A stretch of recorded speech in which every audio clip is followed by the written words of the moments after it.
хүмүүс ингээд өөртөө зөвлөгөө өгч чаддаг юм байна л да. Өөрөөгөө ингээд унцсан үедээ жимүүдийн бас орлогыг бид нэр дэмжих нь бас одоо засгаас бол бодлого байхгүй. Хуулиндаач тэр юундаач тэр баг хэдэн удаа дампуурснаа сайн мэдэхгүй. Хамгийн анхны дампуурт маань 7 настайдаа кола зарж ихтэл хэлсэн. Та нар ядаж фитнес дасгал хөдөлгөөн хийж чи эмийн хамааралтай болчиход эрүүл мэндэ ингээд тах юм тий.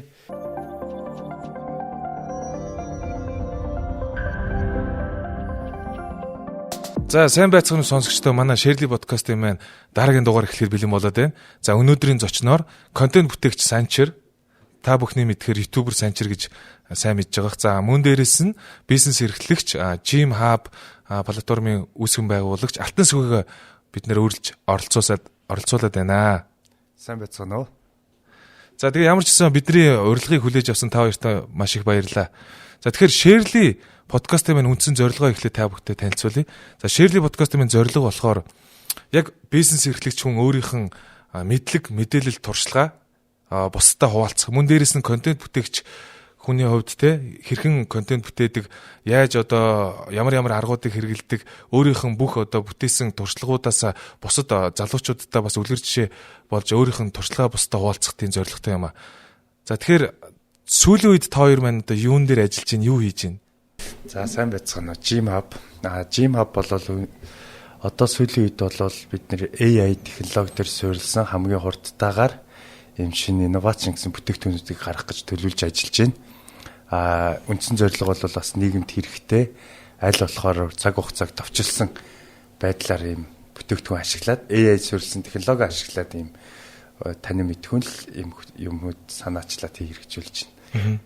Gym Hub гэдгийг яг юу одоо ямар хүмүүс зориулсан ямар үйлчлэгээ үзүүлж байгаа вэ яг гол зорилго нь? Gym Hub гэдэг нь Улаанбаатар хотод үйл ажиллагаа явуулж байгаа фитнесүүдээс 20 фитнестэй хамтарч ажиллаад байгууллагын ажилчдын эрүүл мэнд рүү чиглэсэн тэр тусмаа сэтгэл санааг тайван байлгах одоо ийм 3 дахь гэр хүчин фитнес тий ийм эерэг дадлыг бий болгохын тулд байгууллагын ажилчдад зориулаад ийм хамгийн боломжийн үнээр дэлхийн жиших ийм хөтөлбөрийг хэрэгжүүлж байгаа. Окей. За Санчир маань одоо бас цаа бүхэн бас зарим одоо хүмүүс сайн мэдэхгүй байгаа, зарим нь бол маш сайн мэдж байгаах тий. Санчирын сүүлийн үед хийж байгаа ажлуудын талаар одоо бол суралцах гэдэг чиглэл дээр үнэхээр сайн анхаарч байна. Гэт бодоод үзэнгүүт сошиал ертөнц бүр өмнө бол яг би ингээл контент хийж байхад нэг амархан хэвэн байсан. Одоо бүр арай илүү хичээхгүй бол арай илүү судлахгүй бол амар хэцүү болсон. Дөнгөж гарч байгаа 15 та хүүхдүүд хүртэл бүр үнэхээр супер контентыг бараг байгууллагаас илүү хийх тийм хэмжээнд хүрчээд байгаа. Тийм учраас өрсөлдөгчд байгаа учраас өрсөлдөгчдөө боломжийг гаргахгүй тулд өөрсдөө бас тэднээс суралцахын тулд судалгаа болоод тухайн судалгаанууд дээр л ер нь амар их анхаарч байна. Тэгэхгүй бол одоо бизнес хийж байгаа хүмүүс бол сайн судлаад сайн хийхгүй бол энэ зах зээл өөрчн бабай өөрөөс чи илүү бүтээгдэхүүн байна, өөрөөс чи илүү хүн байна, баяртай гэх тийм үе болцсон болохоор. Тэгэхээр одоо сүүлийн үед бол нэлээд одоо шин технологиг туршаа судлаад бас дараагийн нүдлээ хийх гэж ажиллаж байгаа юм шүү дээ. Түлхүү контентын чиг хандлага ямар хөө болж байна? Юун дээр ер нь ажиллах хэрэгтэй болж байна? Одоо хамгийн том чухал зүйл нь AI гэж яригдчихэж байгаа. Яагаад AI чухал юм бэ гэнгүүт 21-р зуунд хүн болгон хийж байгаа үйлдэл болгон дээр болж ухаалгаар ажиллах нь. Одоо би ингээл контент хийхдээ ингээл бодоод стресстэй тахгүй ChatGPT-д одоо зөв форматаа өгчгöd бүх юм бэлтжиж чинь үргэлжлүүлээд би ингээд видео камерын дүрсийг аваад байх юм хэрэг байхгүй зүгээр л дахиад формат бүгд ингээл Mac-ны араас бүгд зохицуулагдах боломжтой болсон. Яг тэр талаар л илүү сайн судлаад одоо ингээл хүмүүс ингээд AI ингээд амьд харилцаа үүсгэхгүй наа чи хүнд нөлөөлөхгүй гэж ярьж байгаа боловч өнөөдөр яг хараад үзвэл юу нөлөөлөд эхэлж байгаа юм бэхээр AI гэдэг сэдв. AI-да ухаалаг ажиллах AI. Бид нар одоо баг видео эдитэ хүртэл AI-аар хийлгэх, сабтайтлаа хүртэл AI-аар хийлгэх, өөрсдийн хийж байгаа хийхээр зорж байгаа бүх зүйлүүдийг яг контент бүтээх гэдэг зүйл дээр AI-аар орлуулчих боломжтой болчихж байгаа дэр илүү төлөв ажиллаж байна. Тэгээ хамгийн сүүлийн үеийн хамгийн хэрэгтэй мэдээлэл гэх юм бол AI гэдэг яг энэ сэдвийн хүрээнд хүн болгон заавал судалгаа хийх ёстой. Заавал. Тэгээд өөрийн брендингийн өнгө дүрх хамгийн эхлээд бид нэр брэнд бүкээ гаргахаас эхлүүлээл яг ийм чиглэсэн асуултуудыг асуучод би амар сайн хариулж өгөөрэй. За тэгэхээр нөгөө юу вэ? Дундуур нөгөө яг чиглэсэн асуултыг асуугаа явчих тий. За тэгэхээр нөгөө санчрын хувьд одоо Facebook дээр 330 мянган дагагчтай, YouTube дээр 24 мянган subscribe та, Instagram дээр 64 мянга байсан уу? 64 мянган followerтай байгаа.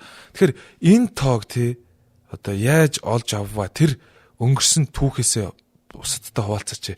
Яаж энэ 3 платформын онцлогуд нь бас юу байсан бэ? Анхны контент чинь ямар байсан бэ? Яг тэр дотроос бүүм хийсэн контент чинь яг юу байсан бэ? Дээрээс нь яаж тийм олон дагагчтай болсон бэ?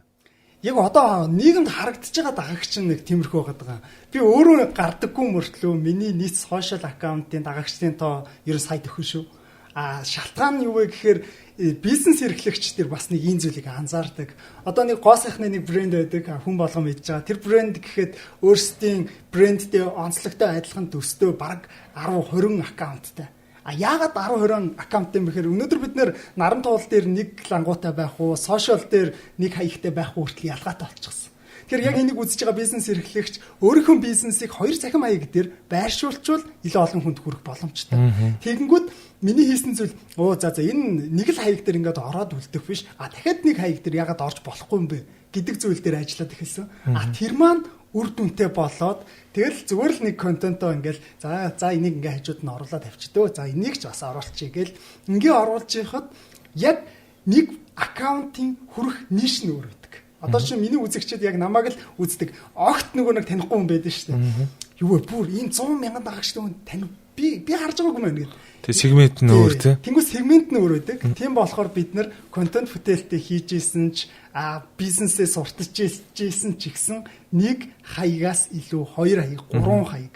Тэгээд яг өмнө логикоор бодоод үзэхээр 3 лангуутай хүн хамаагүй л орлоготой байна. Зөв. Тэгэхээр энэ аргыг бас хэрэгэлдэг байна шүү дээ тий.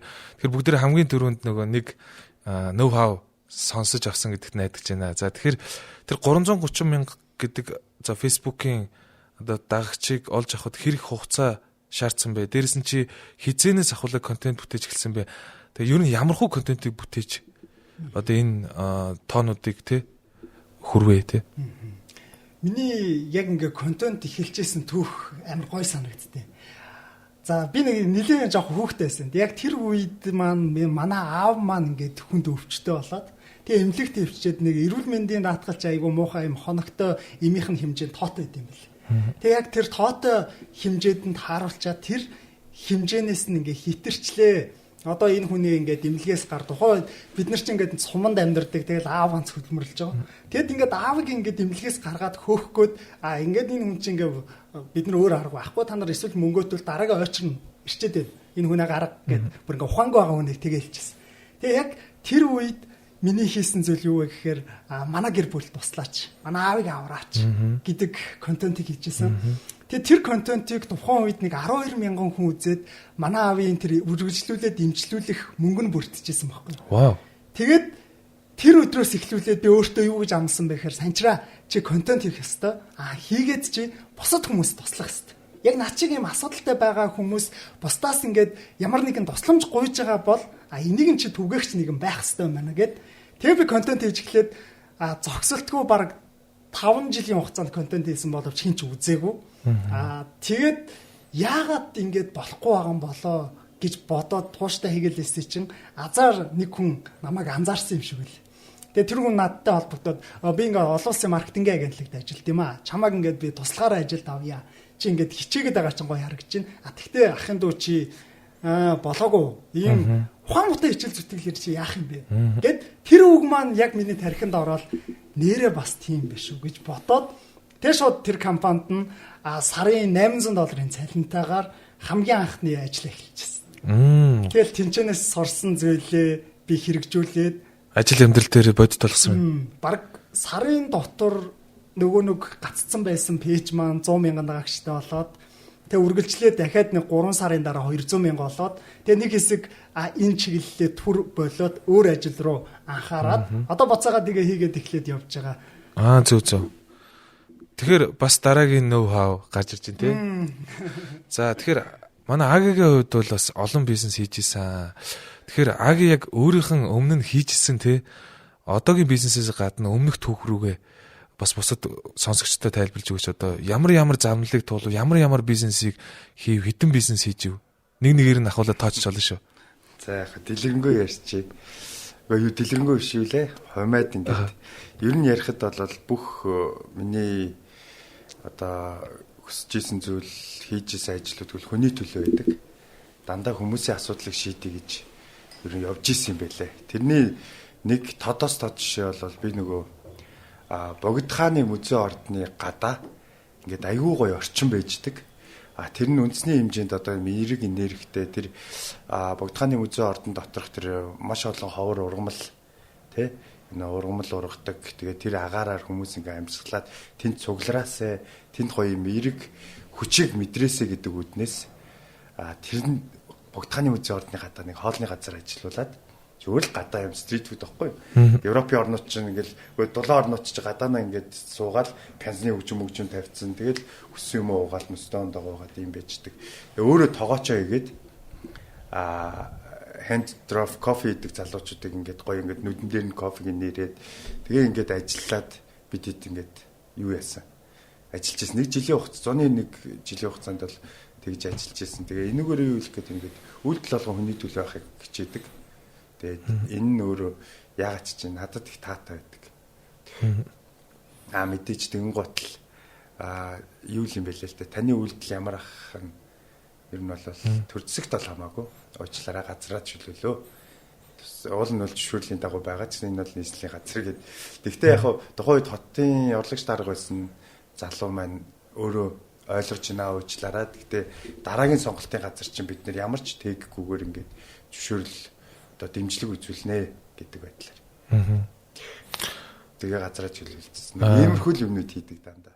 Тэгэхээр дандаа нэг үйлчлэгээний салбарын бас бизнесүүдийг турч үзсэн юм тий. Тий, үйлчлэгээний салбар хүүхдийн ном гаргаж үзлээ. Үндэсний бахархалд болсон одоо хээх барыг ашигласан үндэсний брендингийн үүсгэх зорилготойгоор бас ажиллаж үзлээ. Тэгээд. За тэгвэл одоо яагаад тий хизээнээс энэ Jim Hub гэдэг зүйлийг ямар асуудлыг олж хараад эхлүүлэх болов?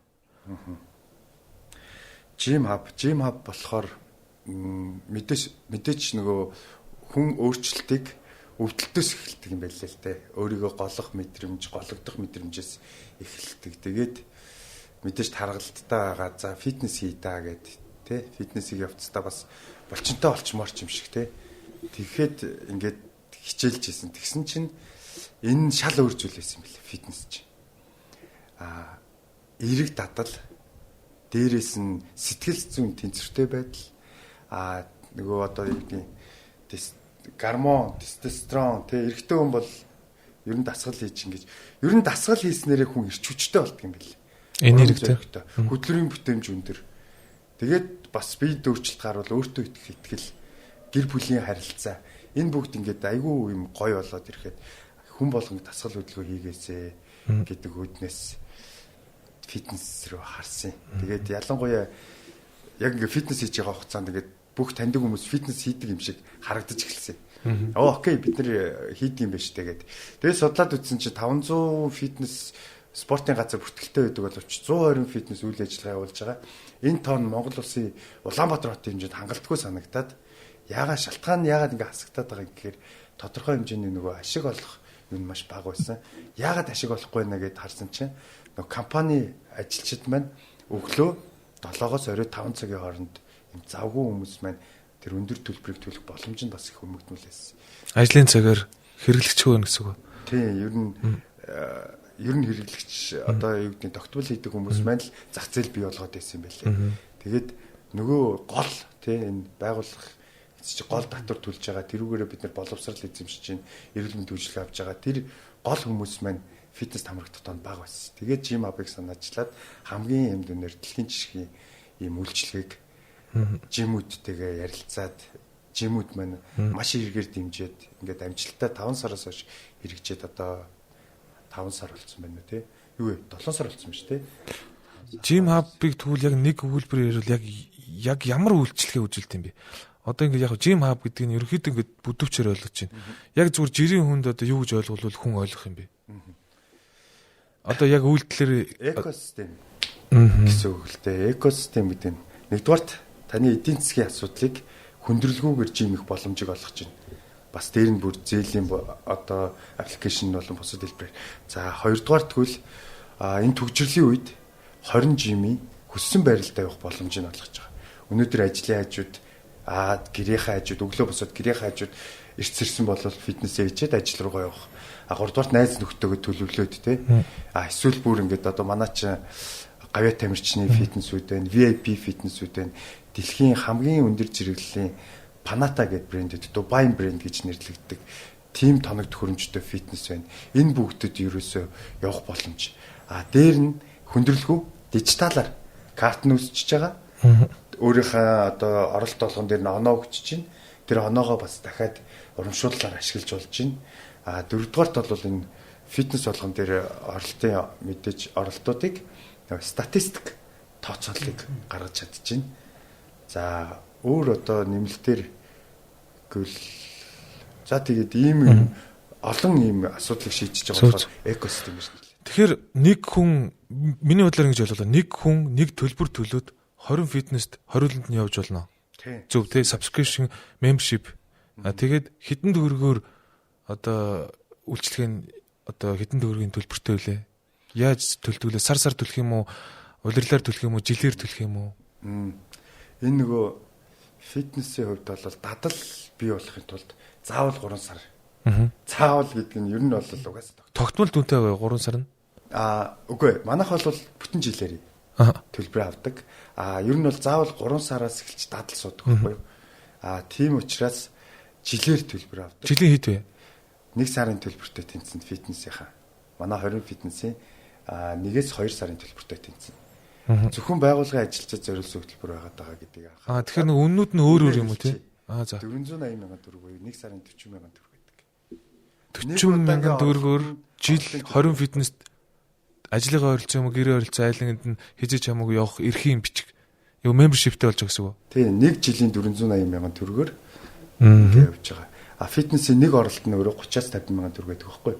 Манай фитнесүүд бол энийг нийгмийн хариуцлагын ажил гэж харж байгаа юм.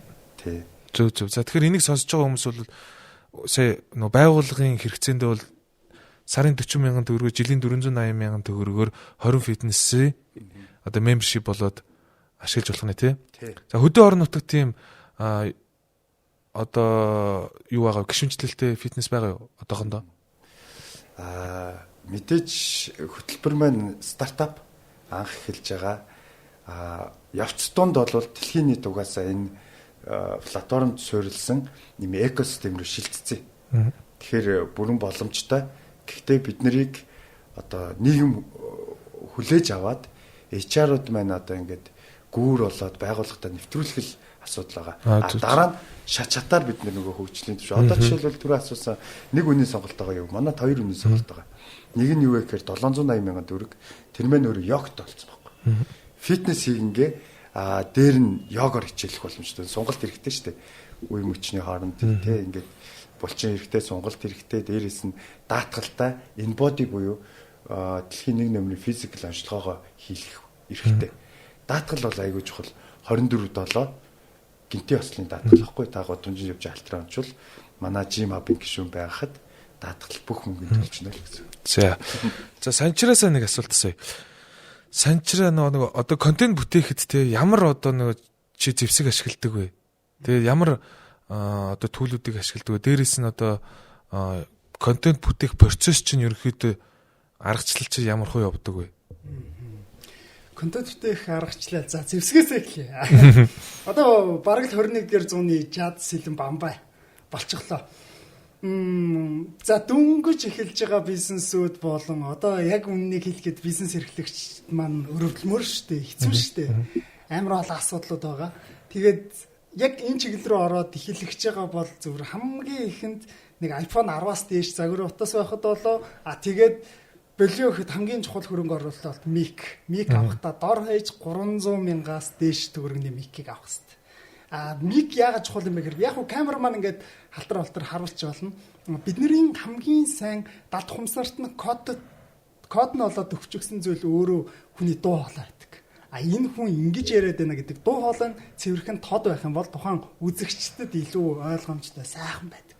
Тэгэхээр микэн дээр амар сайн зэвсэглэх ёстой гэж бол үзэж байна. Өмнө нь бол би ч уцаараа л бичдэг байлаа. Одоо тэгээд контент хийхдээ фокус ашиглаж ийсэн бол тэрийгэ голоод мэргэлжлийн камер болгочихсон. Тэгээд зүгээр уцаараа бичээл за нэг дүрс мөрс авахтаа баг нэг юм 2 метр болгож байгаа л ингээл дээрээс нь ингээ бичдэг байсан бол тэрийг ингээ болоод дрон болгох ч юм уу. Энэ чиглэлийг ингээд хөгжүүлээд илүү техникээ сайжруулад байгаа шалтгаан нь үзэгчд өөрөө загснаас илүү богинохон анхаарал төвлөрөлттэй болсон. Монгол улсад хийгдсэн судалгаа яг ингээ босод хүмүүсээс хараад үзэх юм бол үзэгчд дунджаар 8-аас 16 секундэд яг ингээл ярьж байхад анхаарал нь өөр тийш ингээ хараа ингээ явцдаг ийм болчихсон баг. Энэ асуудал нь юундаа байгаа вэ гэхээр өнөөдөр бидний үзэж байгаа контент, өнөөдрийн харж байгаа байдлууд бүгдээрээ маш хурдан дүрснээ шилжилттэй. Магадгүй энэ подкаст ингээл так гэл өөр шилжилттэй. Магадгүй саунд эффектүүд ороод ирвэл хүмүүсийн хувьд бол яг тогтож үзэх анхаарлыг авах. Гол нь бид нэр ингээд анхаарлыг нь аваад бариад тэр гоё дүрсүүдийг гоё хоолойг үргээд байгаа ганц шалтгаан нь далд ухамсарт таашаас нь зүйл хүн донтолтыг үүсгэж чаддаг. Донтож байгаа учраас яана вэ гэхээр худалдаа авахч болно, үзэгч нь болно. Тэгэхээр ингээд зүгээр бид нэр ингээд хүргээл харуулад байгаа зүйл биш. Энэний цаана үзэгчтэй өрөх, үзэгчтэй харуулах яг тэр мэдрэмжүүд дээр бид нэр ажиллаад өгөх нь өөрөө хамгийн чухал байгаа. Тэгэхээр ер нь техникийн хувьд бол багаар хийж байгаа сайжруулах хэрэгтэй. Өрсөлдөгчд их байгаа учраас. Тий. Тэгэхээр ер нь давтамж нь бас ямар ах вэ? Одоо нөгөө контент бүтээгтээ ингээд төлөвлөдгүү, тэгээд бас хуурийн дагуу явдгүү, эсвэл зүгээр шууд нөгөө онгод орж ирж байгаа үедээ гэдэг шиг те шууд одоо энийг шууд одоо мартахаас өмнө шууд хийчи гэж хийдгүү. Процесс нь яаж явагдаж байна? За онгод орно гэж бол хамгийн худлаа үг. Онгод орно гэж хизээч байхгүй. Одоо энийг үзэж байгаа хүмүүс нэг тодорхой контент хий гэсэн эсвэл бизнесээ өргөжүүлэх хүмүүст харуулъя гэсэн байна.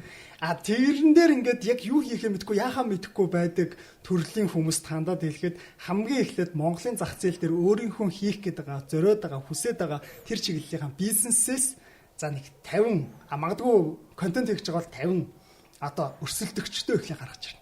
Өрсөлдөгчдөө гаргачаад нэг 3 асуултанд л хариулах хэрэгтэй. Энэ хүнийг яагаад хүмүүс үзээд байгаа юм бэ гэдэг асуудал. Хоёрдугаар асуулт нь энэ хүний контентын арга барил яг энэ техник нь ямар байна вэ? Бид нар анзаарахгүй мөртлөө ингээд донцчихсан, үзчихсэн, үзэгч нь болцсон, лайк дарсан, худалдаа авалт хийдэг л болцсон байна.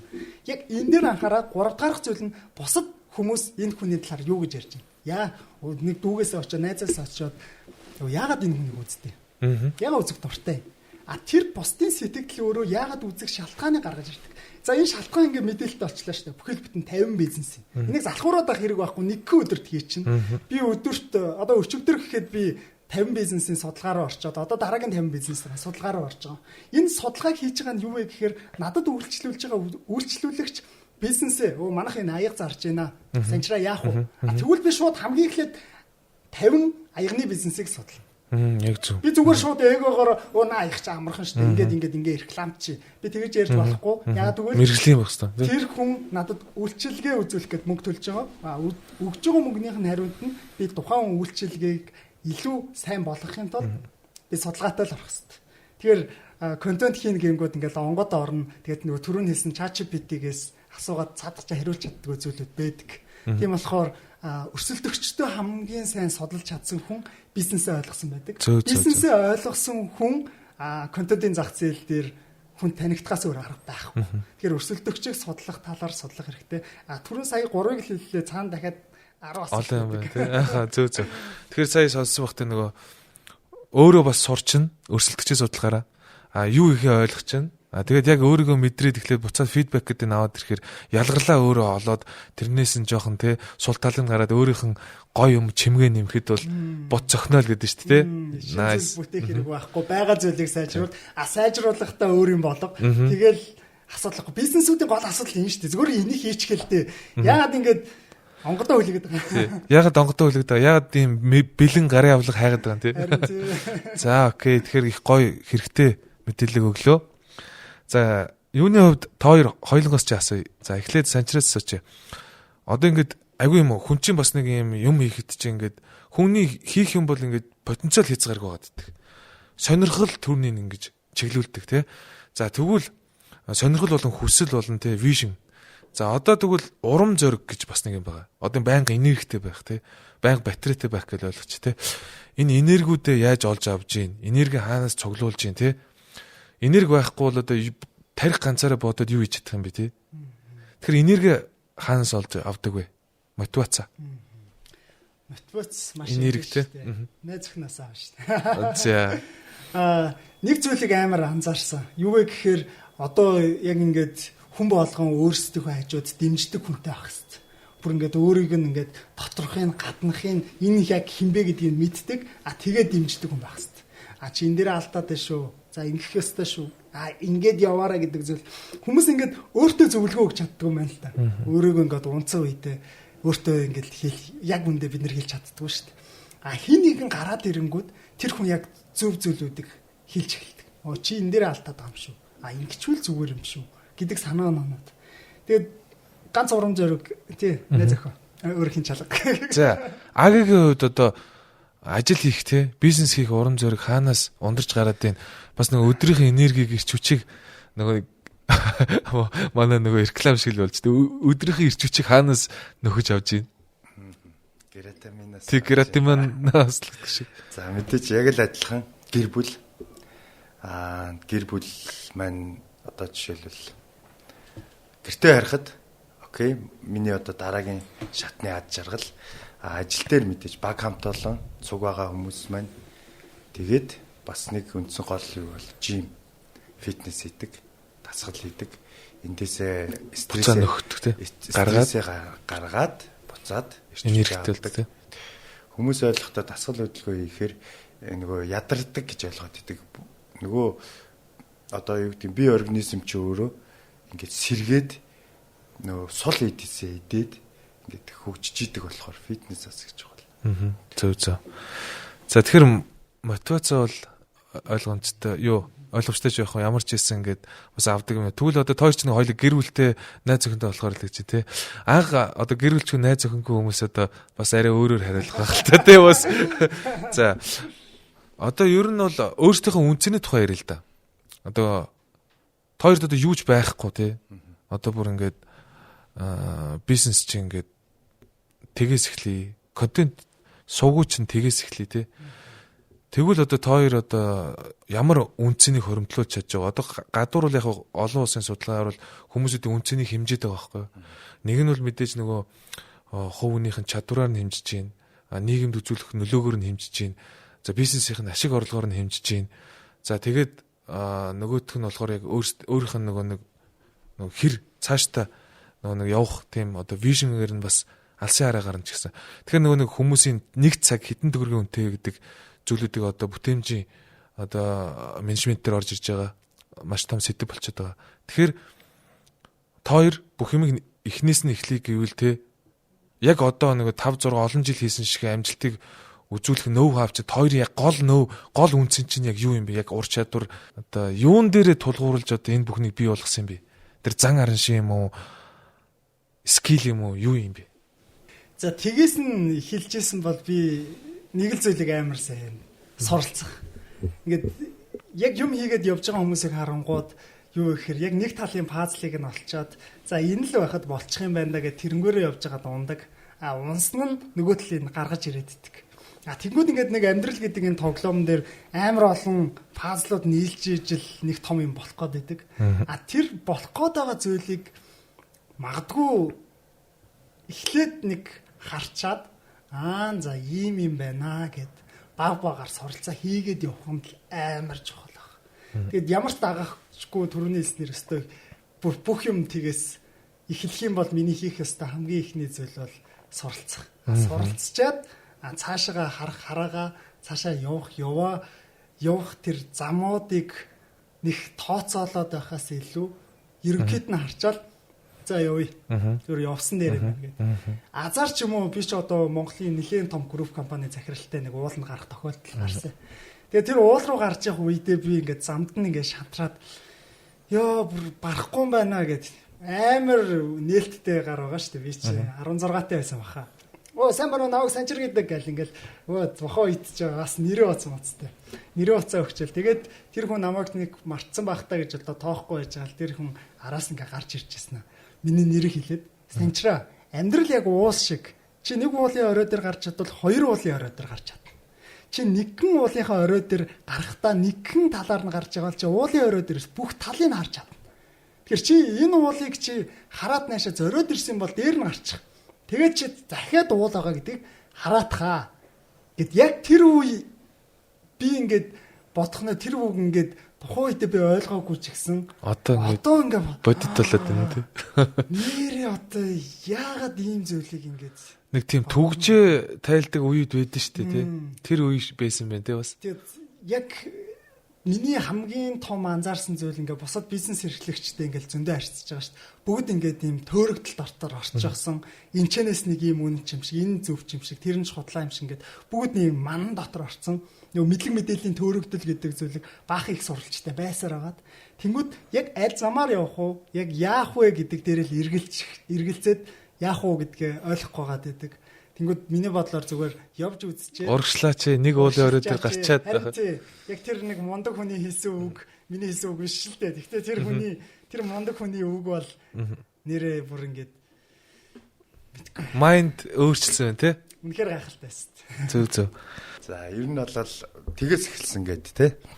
За ер нь бол стартап тгээс эхлэх шаардлага үүссэн. Тэгээд хамгийн гол асуудлууд нь залуучууд буюу бага бүрдүүлж чадсан бид нар бүгд ингээд бас л одоо яг ингээд хүмүүс ихвчлэн ингэдэг болчих яг бодит байдлаа нуудаг болчих. Бодит байдлыг нуудаг болчих. Бид нар бол нээлттэй хэлье. Бид нар бол найзынхаа офис дээр гуугаад за бид нар энэ хэсэгт нь суучаа. Бид нар ингээд судалгаа хийн. Тэгээд ингээд харилцаанууд үүсгэн зочин хүлээж авна гэд офис дээр нь суугаад тэгээд урдлынхаа хоолны газарт те окей сайн байна уу. Бид нар ингээд байгууллагаараа танаад хоолжий, орлоготой байлгая. Тэгээд ингээд бүх хоолоо ингээд таад бичүүлээд ингээд яач. Иймэрхүү байдлаар стартап эхэлсэн. Тэгээд гол нь манай багийнхан яг айгуу гой нөгөө бид нэр алсын тэр зүйлээ харцсан. Дээрээс нь энэ бол цоош ногт зүйл биш.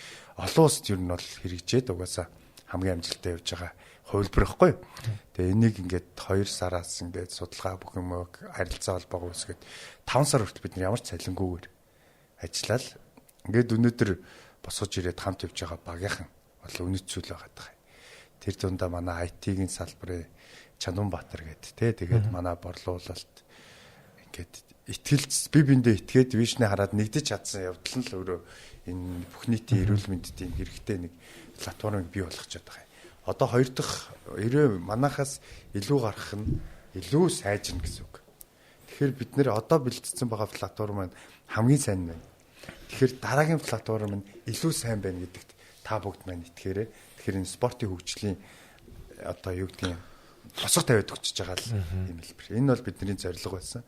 Тэгээд тэрэндээ хүрсэн байна.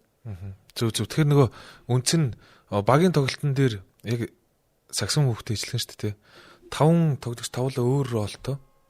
Тэгээ аль нэг нь ролоо зөрчил юм бол тэр үүргээ биелүүлж чадахгүй бол тэр угаасаа нөгөө багтаа ялагддаг. Тэгэхээр яг тоор бол одоо ингээд за бүгдээр нэг баг болъё гэж бодох. За хин нэгэнтэй бүгдээр нэг 5 хүнтэй баг болъё гэхэд нөгөө хүн болгоны үнцнийг хэмждэг хүмүүс. За багт мэдээж саксон мөнгөл те яг 5 ролтой хүн хэрэгтэй байна. За тэгвэл яг миний ойлгосноор л ингэж харж штэ те. За Аги гэдэг хүн бол ингээд багийг эвлүүлж чаддаг хүн.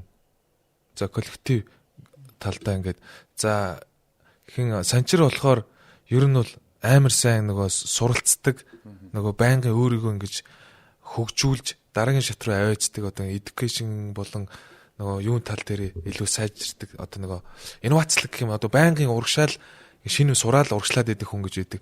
Тэгэхээр тэр чинь нөгөө нэг довтлогоон дээр хэрэгтэй, хамгаалтан дээр ямар хүн хэрэгтэй вэ гэдэг шиг юм болж штэ тий. Тэгэхээр би яг нөгөө тэгж л асуудаг юм л да нөгөө баг дотороо чи ямар хэрэгтэй хүн бэ гэж л асуугаад байгаа юм. Тэгэхээр сая бол баг л хэлчлээ тий. Багийн хувьд бол би тэр хүн нэ гэд.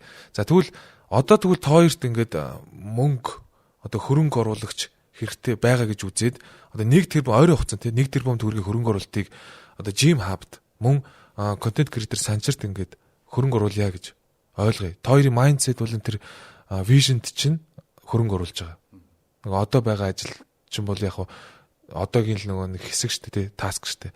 Тэгвэл одоо юу хийх вэ? 1 тэрбум төгрөгөөр хөрөнгө оруулалт хийвэл агигаас эхлээд. За мэдээж яг манайх бол үндсэндээ бид нэр бол экосистем платформыг л үүсгэсэн залуучууд гол хүмүүс маань одоо энийг дэмжиж оролцож байгаа хамгийн өнөөц зүйл маань жимүүд байгаа даа. Тэгэхээр жимүүдийн бас орлогыг бид нэр дэмжих нь бас одоо засгаас бол бодлого байхгүй. Хуулиндаач тэр юундаач тэр. Яагаад тэгэхээр одоо зөвхөн олимпийн спортыг дэмждэг, бүх нийтийн биеийн тамирыг дэмжих гэдэг мөртлөө бүх нийт одоо нөгөө авиас чадвар сүүл хамаарад бүгд наснаас сүүл хамаарад заалан бэлтгэл их боломжтой. Тэ фитнес их боломжтой. Энэ нь өөрөө спорт биш юм уу? Яагаад зөвхөн олимпийн төрөл гэж? Яагаад одоо жишээлбэл татвараас хөнгөлөлт идэвхжүүлэхгүй байгаа ч юм уу те? Ийм байдал. Тэгэхээр би тэрийг тэр бом төгрөгөө те жимүүдтэй ер нь аль болох яаж хөрөнгө оруулалт хэлбэрээр буцааж явах нь. Тэг яаж бид нар илүү сайжрах уу? Яаж бид нар олон болох уу? Тал руу чиглүүлнэ. Платформ бол үндсэндээ тодорхой хэмжээгээр сайжруулаад апдейт бол цаг алдалгүй хийгдээд явж байгаа. Зөвхөн харилцагчтай хөрөнгө оруулна гэсэн ойлголоо тий. Аха. Санчрын үед яг үндийг хэлэхэд би авахгүй. Өмнө тэрбум төгрөг гар дээр барьж үзээгүй гэж хүний тэрбум төгрөгийг яах вэ гэдэг асуудлыг хамгийн ихэнд шууд нэг өнөг доторх айцад гарч ирж байгаа шүү дээ. Би бол өөрийнхөө яг урд ингээ ширээн дээр 100 сая төгрөгийг бол барьж үтсэн. Би нэг сарын хугацаанд чийж үтсэн ингээл за би чадах юм байна, чаддаг юм байна гэж бодож байсан. Тэгээд тэр мөнгө байхгүй болцсон. Яагаад вэ гэхээр ухаалаг байж чадаагүй болохоор, суралцаагүй болохоор, ухаан муутай болохоор би ч өвчнөө олоодаа дампур уусан. Яг ингээл хөөрөөл мөнгөтэй болчлоо гэж нэг дампуурах юм. Буцаагаал яг амжилттай үрж дампуурах юм гэлээ. Харин үрж дампуурах юм. Тэгээд өөрийн менежмент муу байснаас болоод бага одоо ингээд алдах ч юм уу. Одоо тэр босгосон зүйлүүд дээр амар олон алдаануудыг гаргаад 4 5 6 мэдгүй 7 би баг хэдэн удаа дампуурснаа сайн мэдэхгүй. Хамгийн анхны дампууралт маань 7 настайдаа кола зарж ихтэл эхэлсэн. Бод дээр юу? Яалтгүй би ундаага ихийгээд нөгөө мөсөө ихийдэг байсан байлээ шүү дээ.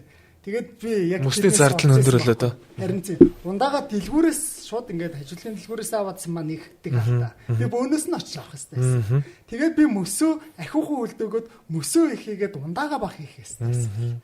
Тэгэхгүй нөхөр яхавд бас нөгөө зарж байгаа хүмүүсээ одоод тэгээд би яг ингээд зарчаад ингээд сүулт нь ингээд наадмын 2 хоног ажилласан ингээд мөнгөө тоолж үзээд тэгсэн чинь миний зарлага миний орлого хоёр тэнцээд тэг чи би энэ одоо яагаад юм болоо гэд тэг байжсэн чи манай ихч маань харахгүй штэ чи мөсөө ахиухан их нь яа гэж хэлж байсан. Тэгэл би яг Эста гоё кейс. Амар бүр би бол яг тэрбум төгрөг яг үнэхээр надад ингээд буцаахгүйгээр өгөх юм бол эхний ээлжинд би нэг өөртөө нэг 3 жил зарцуулаад би ингээд бүр тэнийг юм шиг суралцсан. Бүр хаашаа очиж болмоор байна. Энэ дэлхийг үзмээр байна. Тэгэл суралцаал. Ер нь яг энэ амьдралын зорилго өөрөө сурснаа өгөх гэж л боддог. Бид нар энэ гавалдаа энийг аваад үлдээгээд өвхөд явах. Энэ нөгөө нэг аминч хүмүүсээс болоод дэлхийн хөгжил бас хоцроод байгаа юм байл шүү дээ. Ер нь гоё тий сэтгэлгээ наа чинь бол антрепренер сэтгэлгээ л дээ. Яг нэг тийм сэтгэлгээтэй төрөлхийн одоо нэг мэдрэмжтэй за төрөлхийн хин хаашаа эн чинь нөгөө нэг амьдрал дээр тохиолдсон болоо тэр чинь өөрөө хүний залуу яваад байгаа шүү дээ тий. Тэр энэ бол яг ялч антрепренер сэтгэлгээл нэг тухайл бүгдээр ярьж байгаа шиг байна. За тэгэхээр тэрбум төгрөгийн хувьд бол тийм юм байна. За яг одоо тэгвэл арай өөр сэдв рүү орцгоё. За тэрбумаас гадна одоо сүүлийн үед те одоо санчиртай хамтрыг гэвэл ямар бизнесүүд хамтарч болох вэ? Тэгэд яаж хамтард юм бэ? Бас үн өртөг байгаа юу? Ямар үйлчлэгээ үзүүлэх вэ? Одоо би хүний бизнес дээр нэг ажиллахаа болж байгаа. Өөрийнхөө бизнес дээр ажиллаад явах маань илүү орлоготой, илүү ашигтай байх. Тэгэхээр контент бүтээгчид би контент бүтээгчдээс нэг зүйл гоё. Үнэхээр ханалтаа аваад яваад чадж байгаа бол өөрийн гэсэн юмтай болоорой. Эртхэн болоорой. Тихгүй тэгэл ингээл хүний юм хийгээл хүний юм сурталчлал яваад ах чинь тэгэл хүний л юм байдаг. Гэхдээ нэг Монголын ёс зүйн үйлдэл юу вэ гэхээр контент бүтээгчдийн нөхцөл байдал айгүй хэцүү. Шаардлагууд амар том. Тэгээд яг ингээд хүснээр нь байхгүй тохиолдлууд нөгөө хүн чинь бас нэг алхан контент бүтээгч хүн шүү дээ. Тэнгүүд бид нар чинь өстой нийгэмд яаж лаалуулна. Тэгэхээр зөндөө асуудлууд байгаа. Миний бодож байгаа зүйл бол хүний юм руу нэх орохгүй байгаа. Гэхдээ би яг энэ мэдж байгаа зүйлүүдээ гоё буцаагаад нийгэмдээ хуваалцдаг бай гэдэг зүйлийг зорж байгаа. Тэгээ өөрийн одоо бизнесээ үүсгээд явж явах хугацаанд одоо нэг 5 хүний бүрэлдэхүүнтэй байна. Хамгийн дээдэлтэй би 7 хүний бүрэлдэхүүнтэй баг өдөртөж яваад дампуурж исэн. За бараг жил болох чинь. Жил болоогүй мэнэ 6 сар ч юм уу. Дампуурж исэн. Тэгээд одоо буцаагаад нэг боссон түүх рүүгээ дахиад ингээ санчир гэдэг хүнгээ суралцаад явж байгаа. Энэ үед дээр миний бодож байгаа зүйл бол маш сайн бага чадахжуулах, сайжруулах тэрнэр л анхаараа гэж бодож байгаа. Тэгээд би өнөөдөр гэж өчигдөр ингээ манай найз ингээ над дээр ингээ офс дээр ирчээд ингээ байж байгаа хгүй. Хаавс хинтигээс төрөөд ирсэн. Тэгээд цаадах чи ингээ надаас ингээ өдөржингөө юм суралцж жагаад би нэг зүйл дээр амар ингээ хүнийг таних ёстой гэдэг нэг тийм дүгнэлтийг гаргаж ирсэн. Өмнө ингээд ажиллаж исэн хүмүүс одоо угаасаа бүх компаниудын асуудал хүний нөөцийн асуудал. Тэгвэл тэр найз маань надад хэлж ирсэн нэг зүйл нь би тэр найзтайгаа хамт ингээд өрөө олцсон ингээд офсоо цэвэрлээ байж хахад үгүй чи яах юм бэ? Чи шал угааж яах юм бэ? Би аяга угаач, би шал угаач. Чи зүгээр ажиллаа зүгээрээ гэгээд тэнгууд нь би юу яриад байгаа юм би хийл та гэсэн чи. Чи намайг хоолтой байлгаж шít. Чи намайг орох оронтой байлгаж шít. Чи надад ингээд мэдлэг мэдээлэл боловсролыг түгэж шít. Гэдэг яг тэр хандлага амар чухал санагдсан. Тэгэхгүй яг ингээ өмнө ажиллаулж исэн хүмүүсээс маань дандаа өгч авалцах биш тий. Авах талтай. Чи өгөөгүй штэ. Би өгснийг анзаарахгүй харин авахаа анзаараад чи өгөхгүй штэ. Цаг хэтэрчлээ санчраа. Нэмэлт цаг байгаа юу гэд ингээд ирдэг хүмүүс явцын дундаа яадаг вэ гэхээр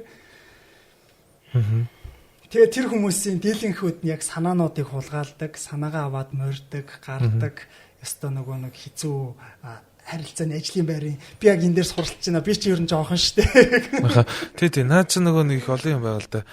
Энэ нөгөө хүмүүсүүдийн юу нөгөө энэ дэр нэмээд хэлчихэд хүмүүсүүдийн хэр том юм зорж байгаас шалтгаалж тэр баг хэр удаа явах нь ч тодорхой байдаг. Тэр том зүйлд очиход баг ямар төвшөнд байх вэ? Эхлэлийн баг өөр. Өсөлтийн баг өөр. Тогтвортой байх баг өөр. За бүр пуужиндуулдаг багч өөр. Тэгээ яагаад компаниуд те нөгөө засаглалаа анх эхэлж исэн 2-3 хүнээсээ тэр 2-3 мянган хүн болтлоо засаглал гэдэг зүйлийг зохион байгуулад байгаа. Яагаад хүний нөөцийн бодлого гараад байгаа юм гэхээр яг нөгөө нэг степ шатан дээр өөр хүмүүс хэрэг болдог л доо. Нөгөө эхлэлийн үе дээр бол биднэрт бол нөгөө нэг жинхэнэ нөгөө түрүүний шиг сэтгэл санаагаар дэмждэг баг найз хажууд байхад урам зориг ороод тэр ажлыг нуглаа хийждэг. Тэр чинь ингээ явж ийсэн нөгөө нэг гацдаг үе байдаг тий. Мэдлэг боловсрал нь хүрхгүй үе байна хүмүүсийн. Тэр үед нь мэдлэг боловсралтай хүнийг түрээслэх буюу дийл хийн, цалин өгнө, эсвэл хувь өгнө, хувьцаа өгнө гэд тэр үед нь бас өөр баг бүрддэг. Тэр багийн дараагаар дахиад бүр дээшээ нэг олон улсад гарна гэвэл дахиад өөр хүмүүс хэрэгтэй гэд. Тэгэхээр нөгөө нэг бизнес чинь үе дээр өөр хүмүүс хэрэгтэй. Гэхдээ суурийн тавьсан хүмүүс үргэлж нөгөө вижндээ баригдаж явдаг болохоор нөгөө хагцахгүй сайн тийм одоо урт түгдэг компани бий болгож чаддаг. Тэр нь өөрөө фаундер гэж ярьдаг тий.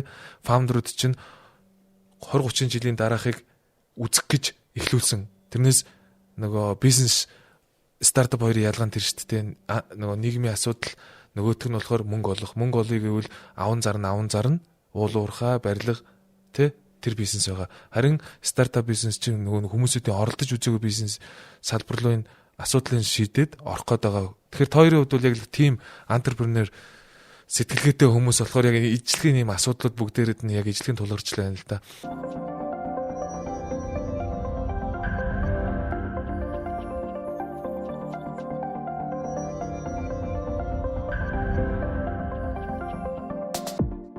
За Shirley подкастын маань зорилго нь за бизнес эрхлэгч контент бүтээгч нар өөрийнх нь мэдлэг, мэдээлэл, туршлагаа бусад сонсогчтой хуваалцах зорилготой юм а.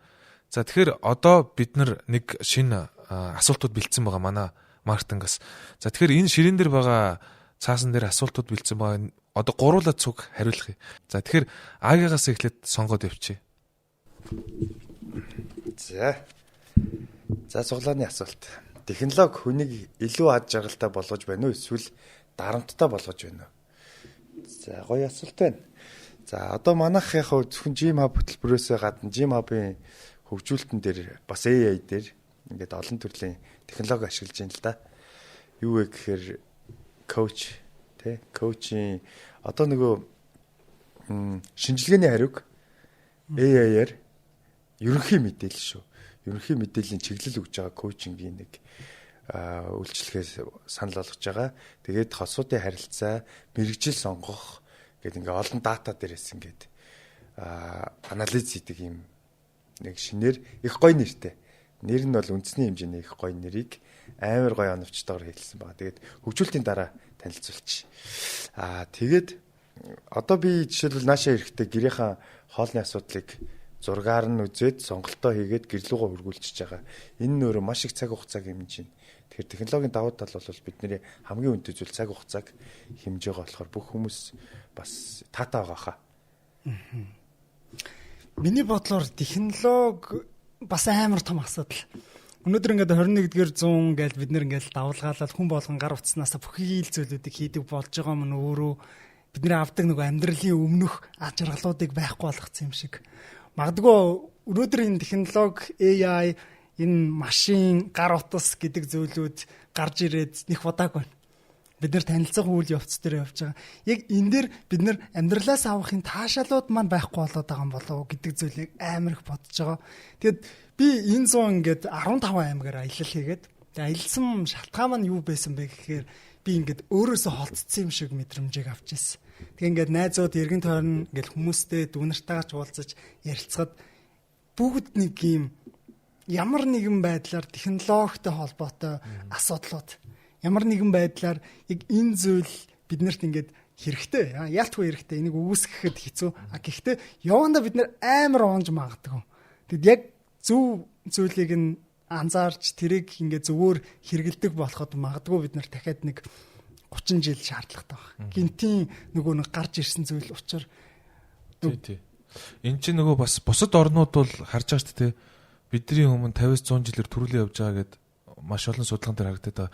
Тэгэхээр технологиор маш сайн явж байгаа энэ Солонгос байна, Хятад байна. За одоо бол Япон бол угсаа номер 1 стил хിവэрэ байсаар тэгсэн хэрнээ нөгөө нэг ажиглахад амар амьд харилцаа бие биенээ танихгүй хүмүүс л бужигнаал байгаад идэг санагддээ шүү дээ бид нар гадагш явахад.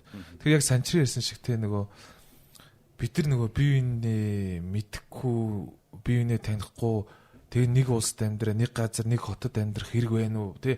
Яа тэгэхээр бүгд л нөгөө бүгдийн кинон дэр гардаг шүү дээ. Гэртээ суугаад бүх юмаа хийгээд нөгөө тоглоом дотор ороод, VR дотор ороод бас найзтай болоод, хоолоо захиалаад, ажиллаа хийгээд, цалингаа аваад тэгэл нэг байнгын тим амьдрал гоё тий эсвэл сайхан ингээд хүснээрээ үйлдэл хийж болдог өөрийгөө контролддог амьдрал гоё гэдэг дээр л сая хоёр өөр ойлголтыг сайхан тайлбарж өглөө тий. За одоо дараагийн асуултаа манай өмнөх санчир хэлчихье. Нөгөө технологи юу вэ штэ? Одоо жишээлбэл кайфтай байх тий мэдрэмжийг багасгах чинь ингээд мэдрэмж багасгах чинь ингээд тий. Магадгүй одоо хуульчид жишээлбэл нөгөө эмхтгэл байдлаар чат GPT-гээр тухайн одоо заалтыг тэтг тэр олон хуудас эргүүлж яагаад биш ерөнхий асуухад богино хугацаа цаг хугацаа хамгийн алтан зүйл. Тэгээд нөгөө технологийн талаар төсөөлөл та хэдүүлээ ирээдүйд юу болох вэ? Энэ бол хамаарал яриад байгаа ш нөгөө юу гэдэг вэ? Хамаарал те технологиос хэд хамааралтай болох. Би нэг юм ягаад чи нэг өдөр Питер Пэн шиг юм хүүхдэлтэй юм театрын жүжиг юмэр санагдсан байхгүй. Сүүлийн жилүүдэд ийм жүжиг бас маш бага байгаад. Тэр дээр юу вэ гэхээр 3 одоо уйлуу ингээд нэг хүүхэд маань мөрөөдлөөрөө шилжиж очих юм. Нэг нь Монгол гэрт амьдарч байгаа гэр бүлийн уур амьсгал дээр тэр жочин хүүхэд маань очдог. Яг л Питер Пэн шиг байхгүй юу? Эрхэм найз минь те Ингээл тап гэл нисч гарч ирээл ингээд тайзны жижиг штэ. Тэгэн гот нэг нь орчин үеэсээ нөгөө хүүхд маань өнгөрсөн үеү шилжиж байгаа юм. Тэнд Монгол гэр тойроод харилцаа ямар амьд байв те. Тэгэн гот нөгөө шилжилт нь ирээдүйд шилжиж байгаа юм. Бүх зүйлийг технологи хийдэг болсон. Тэгэхээр нөгөө мэдээж таргалт үүснэ. Тэгээд нөгөө харилцаанууд одоо жишээл өрөөнөөсөө захиалга хийждэг. Ээж нөгөө хүүхдэд зардаг ус аав нь минийхөө удирдлага аваад өгөөч гэдэг байсан бол бүх юм технологи зүгээр утсан дээрээсээ нөгөө зургатаа удирчиж шин чанаас тийм. Тэгэхээр ийм ертөнцийг нэг харуулж тийм хүүхдийн жүжиг хий гэж бодож ирсэн тий. Хамааралтай болчвол үнэхээр аюул. Тий. Тэгэхээр яг энэ чинь нөгөө үндэсний бодлого яригдчихэж байгаа.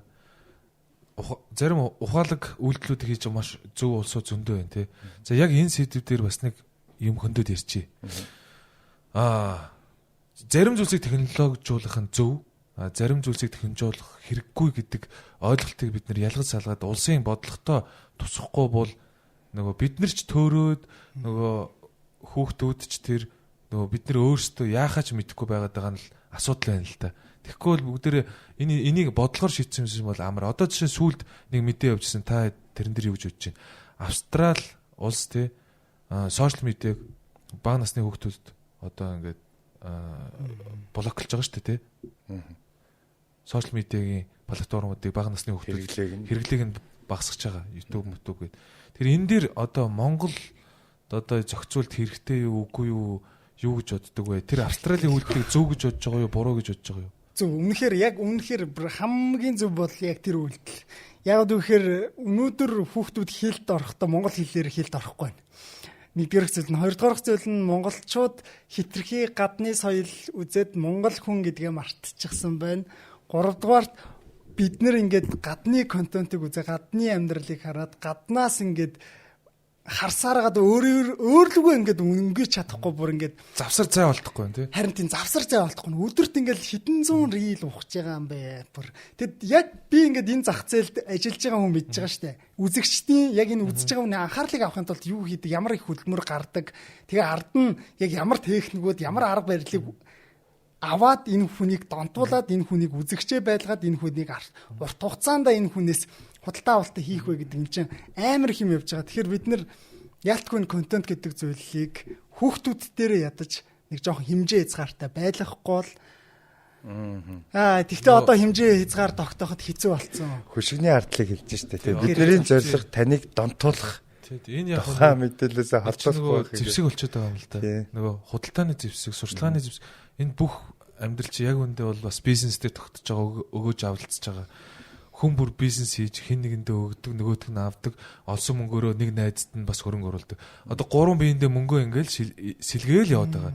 Тэгээд яг төрөнтэй ижилхэн энэ бол нөгөө хүүхдүүдийн хувьд бол асуудал болсон. Хэл ярианы хувьд бол үнэхээр асуудал болсон байлээ. Монголоор бол айгүй тод ярьж чадахгүй, үгээ зөв хэлж чадахгүй. Ерөнхийдөө нэг ингээд голгуулаад хайчдээ штэ үгийг. Ингээл ярьдаг болцоод байна. Тэгэхээр энэ харин энэ тэгвэл бид нар нөгөө нэг одоо Монгол гэж хэлэх хэрэг байна уу? Үгүй болчихж штэ. Нэг арга байна. Одоо тэгвэл ингэчээ л та. Мундаг залуучууд маань байгаа тий контент үйлдвэрлэгч хэдүүлээ одоо TikTok жишээлбэл тухайн улсын бүтээгдэхүүн хэмжээ хязгаараа давхад өмнө мэдээж бодлогоороо дэмжсэн тий үндэсний бодлогоороо дэмжиж хөгжүүлээд гадаад зах зээл рүү гарсан. Монгол ягаад TikTok байж болохгүй гэж. Тэрийг шууд одоо ингээд бид нэр дотоодынхаа юм хэв шинжтэй TikTok үүсгье. Тэн дээр залуучууд арай нөгөө одоо жишээл монгол хэллэгээрээ ингэдэг бүжгээрээ ингэждэг тий ингээд шууд монгол контент байгаад дараа нь бид нэр тэрийгээ ингээд зах зээл рүү гаргаж тэгээд бүгдөө дэмжиж тий энэ дэр бол манай миний мэдгээр маш олон IT-ийн болон залуучууд маш олон платформ их гээд зөндөө фейлдчихсэн. Тэгээд яг ийм майнд сэтгэлгээ бол зүг байгаа. Гол нь энийг тий нөгөө буцаад конвертлоод нөгөө мөнгө эрх ашиг болгох тэр үйлдэл нь дутаад байгаа юм шиг. Тэрний юу гэхээр санхүүжилт номер 1. Энд чинь уг нь бол яг Монгол улсын төсвөр явах энэ нийгмийн хариуцлага ажил байгаад идэг. Тэрнээс нэг компани мөнгө олгож байгаа хэрэгсэл бол бас гэж харж болохгүй. Тэр бид нэг харах өнцгөө өөрчлөхгүй болохоор нэг компани уг нь яг тэгж бодож хийхээр хүмүүс болохоор тэрийг хардаад нөгөө энэгээр их мөнгө олох гэдэг бараг л Facebook шиг те Монголын тийм хүн болох гэдэг, бүх юмыг контролдох гэдэг гэдгээр өнцгөөрөө ханддаг болохоор тэрийг ашиглахгүй, дэмжихгүй, хөрөнгө оруулахгүй гэдэг өнцгөө яваад идэм билээ. Одоо бол яг бид нар сайн нөгөө сүүлийн контентын дээр маш олон Монгол гэдэг нэрийг гаргаж ирч чадлаа. Энэ physical age гэсэн тий. Тэгэхээр одоо буцаад хүмүүс нөгөө тэр цаана үлдсэн үнэт зүйлсийг хайгаад тэр шорон дээр дарцсан байгаа үнэт зүйлсийг хайгаад дэлхийд даяараа маш олон судалгаа хийжтэй Монгол гэж юу юм бол Монголд юу байгаа юм бол Монгол ямар улс юм бол энэ хоосон талд нь юу гэдэм бол гэл. Тэгэхээр одоо бид нар тэрийг нөгөө илүү давуу тал болгоод буцаад Монгол хэл гэдэг зүйлээ оруулж ирвэл бас болохгүй зүйл байхгүй л хэл та. Тэгэхгүй бол нөгөө нэг түрүүний ярьснаар бид нэр зүгээр л хаа висэн өөр твд байгаа компани худалдаа өгч болчиход байгаа байхгүй юу. Тэгэхээр Америк улс бүр төв дамжиж бидний мөнгийг нөгөө бараа бүтээгдэхүүнээрээ авж байгаа гэсэн үг. Бидний эдийн засгийн нөгөө дотоод эргэлдэх одоо нийт валютыг. Тэгэхээр энэ бол нөгөөсөө бүр ингээд хэл технологиг хэн зохиож байгаа гэхээр мэдээж л тэр чинь бас нэг бизнес юм. Тэгэхээр нөгөө хаавсаа өөр твээс манай улсын эдийн засгийн ихэнхийг аваад байгаа гэдэг чинь зөв юм уу те? Энд дэр хэнийг ажиллахгүй юм уу? Энд дэр нэг бодлого нь хайцсан бэ гэдэг юм ерөөсөө хоосон үлдчихэд байгаад л. Гэхдээ энийг нөгөө гадаадын бол тайлбарлахдаа ижлэхэн бүх дэлхийгээр ижлэхэн биеинтэйгээ ингээд глобалчлаад англи хэлээр яри ижлэхэн юм үзьгээд цаана мэдээж л өөрсдийнх бараагаа сайн дэлхийгээр зарил гэдэг л юм бас яваад нь шүү дээ тий. Одоо бидний амар сайн ойлгох хэвээр зүйл бол за өстө боломж байвал энэ нэг соёлын ам одоо юу гэдэг нэг мундаг газрууд байгаа шүү дээ. Энэ газрууд энэ контент бүтээгчдэд дэмжиж өгөөсэй гэж бас боддог. Google-с өнөөдөр хайгаад, YouTube-с хайгаад үзвэл Монголыг яг үнэхээр гоё бид нар мэдгүй газрууд бол зөндөө байгаа. Тэр болгоныг онцолсон Монголын түүхийг, ёс заншлыг яг ингээд дүрсэнд үлдээсэн тэр дүрслэлүүд амар бага байгаа санагдсан. 15 аймгаар ингээ аялаад явах хамгийн ихний бодсон зүйл маань Монгол өв соёл, Монгол орноо таниулъя л та. Өнөөдөр ингээл хүмүүс хоорондоо ярьдэн штэ. Гадны орн руу тэр орн гоё гэжлээ. Тэр гоё юм ингээл дараа тэр улс руу явж үзье да.